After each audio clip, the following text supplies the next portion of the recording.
નમસ્કાર મિત્રો, હું ડૉક્ટર આકાશ પટેલ. હું એક વેસ્ક્યુલર અને ઇન્ટરવેન્શનલ રેડિયોલોજિસ્ટ છું.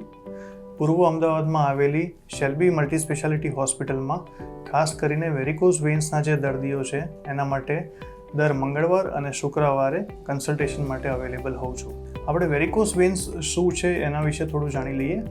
વેરિકોઝ વેન્સ એટલે પગમાં ફૂલેલી વાદળી કલરની અને જાંબલી કલરની નસો. પગનું જે લોહીનું સર્ક્યુલેશન હોય છે, જેમ હાર્ટમાંથી જે હૃદયમાંથી જે લોહી, શુદ્ધ લોહી, જે ઓક્સિજનવાળું લોહી હોય છે, જે પગમાં પહોંચે છે, તે પાછું હૃદય તરફ લઈ જવાનું કામ આ બધી વેન્સનું હોય છે. એટલે આ માટે વેન્સમાં વન વે વાલ્વ્સ આપેલા હોય છે, જે બ્લડને હાર્ટ તરફ જ લઈ જાય છે. કોઈ પણ કારણોસર જ્યારે આ વાલ્વ્સ કામ નથી કરતા કે લીક કરવા માંડે છે, ત્યારે આ બ્લડ પગમાં પાછું આવે છે અને પાછું આવવાના કારણે વેન્સમાં પ્રેશર વધવાના કારણે આ બધી વેન્સ ફૂલીને બહાર આવે છે, જેને કહેવાય છે વેરિકોઝ વેન્સ. પગમાં 2 મેજર વાલ્વ હોય છે અને 10 થી 15 માઇનર વાલ્વ્સ હોય છે. આ વાલ્વની જાણકારી લેવા માટે આપણે એક ડોપલરનો ટેસ્ટ યુઝ્યુઅલી કરવામાં આવે છે. જ્યારે પણ કોઈ વેરિકોઝ વેન્સનો દર્દી ડૉક્ટરને કન્સલ્ટેશન માટે બતાવવા આવે છે ત્યારે તો ડોપલરનો ટેસ્ટ કરીને આપણને એ ખબર પડે છે કે આમાંથી કયા વાલ્વ્સ લીક થાય છે અને કયા વાલ્વ્સ નોર્મલ છે.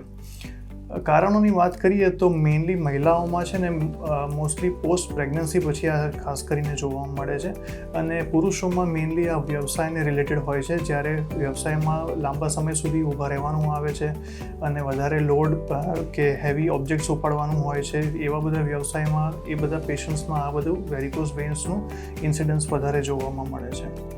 તો એકવાર ડોપલરનો ટેસ્ટ કર્યા પછી આપણને ખબર પડે છે કે આની ટ્રીટમેન્ટ કઈ રીતના કરવાથી સૌથી વધારે પેશન્ટને ફાયદો પહોંચી શકે છે. ઇન્ટરવેન્શનલ રેડિયોલોજીની મદદથી જે પણ વેરિકોઝની ટ્રીટમેન્ટ કરવામાં આવે છે એમાં કોઈ ચીરો કે ટાંકો આવતો નથી. એ બિલકુલ એક પેનલેસ અને સ્કારલેસ પદ્ધતિ છે. પદ્ધતિઓમાં વાત કરીએ કે ટ્રીટમેન્ટ ઓપ્શન શું છે, તો એક લેઝર પદ્ધતિથી વેરિકોઝની ટ્રીટમેન્ટ કરવામાં આવી શકે છે, અને બીજી એક નવી પદ્ધતિ છે જેને કહેવાય છે મેડિકલ ગ્લુ. એ ગ્લુ થેરેપીથી પણ આ વેરિકોઝ વેન્સની ટ્રીટમેન્ટ કરી શકાય છે. યુઝ્યુઅલી જ્યારે પણ પેશન્ટ એડમિટ થાય છે તો સવારે એમને એડમિટ કરવામાં આવે છે, એના એક દિવસે એની સર્જરી થઈ જાય છે અને એના એક દિવસે સાંજે એને ડિસ્ચાર્જ કરવામાં આવે છે, અને નેક્સ્ટ ડેથી એ પોતાના વ્યવસાયમાં જોઈન કરી શકે છે અને ઘરકામ પણ ચાલુ કરી શકે છે. આમાં કોઈ બેડ રેસ્ટની જરૂર પડતી હોતી નથી. આ વિશે વધારે જાણકારી માટે મારો સંપર્ક તમે કરી શકો છો. Thank you.